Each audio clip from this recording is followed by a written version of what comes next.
Assalamualaikum warahmatullahi wabarakatuh. Iblis awalnya tinggal di surga. Ia dikenal sebagai ahli ibadah yang luar biasa hingga diberi nama Azazil. Karena kedurhakaan dan kesombongannya, Allah mengeluarkannya dari surga dan menjadi makhluk terhina. Ia pun memohon kepada Allah agar umurnya ditangguhkan sampai kiamat. Iblis berkata, "Ya Tuhanku, kalau begitu, maka berilah penangguhan kepadaku sampai hari manusia dibangkitkan." Quran Surat Al-Hijr ayat 36, permohonan iblis itu dikabulkan Allah dan ia hidup sampai akhir zaman hingga tiupan sangkakala membangkitkan manusia dari kubur. Berikut detik-detik kematian iblis di tangan malaikat maut. Detik-detik kematian iblis laknatullah alaih terjadi saat hari kiamat tiba.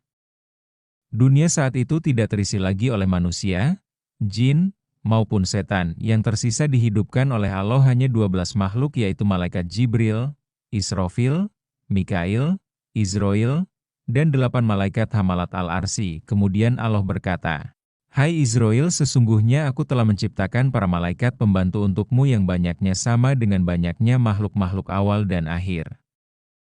Aku juga telah memberimu kekuatan seluruh penduduk langit dan bumi.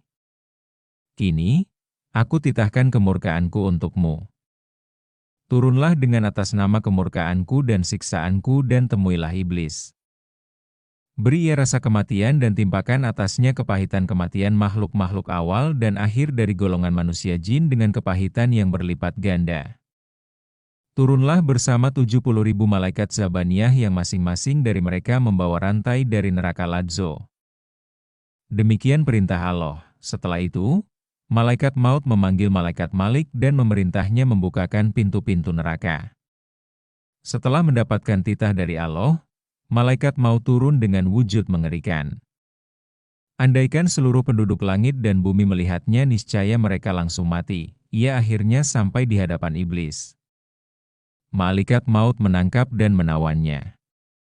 Tiba-tiba iblis berteriak keras dengan teriakan yang andaikan seluruh penduduk langit dan bumi mendengarnya, niscaya mereka langsung mati. Malaikat maut berkata kepada iblis, "Hai makhluk yang menjijikan, berapa lama usia kamu hidup?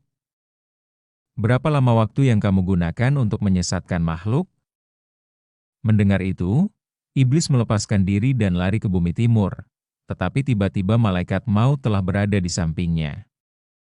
Ia berlari ke bumi barat, tetapi lagi-lagi malaikat maut telah berada di sampingnya.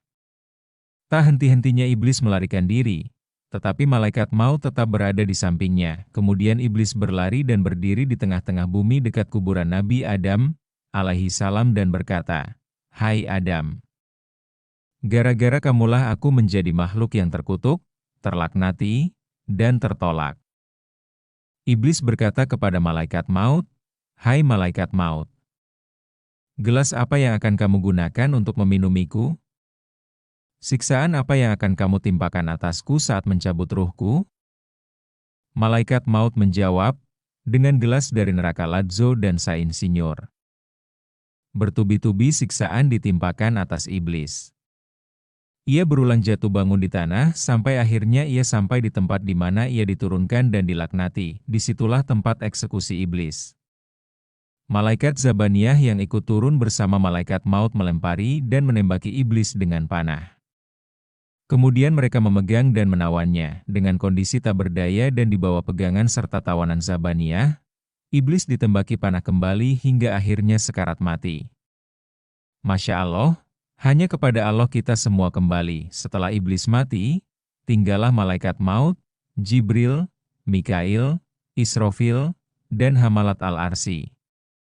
Allah memerintahkan malaikat maut mencabut nyawa para malaikat mulia itu. Setelah itu, Allah berkata kepadanya, "Hai malaikat maut, apakah kamu belum mendengar firman-Ku?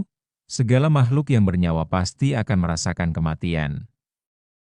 Kamu adalah salah satu makhluk dari sekian makhluk-makhluk-Ku.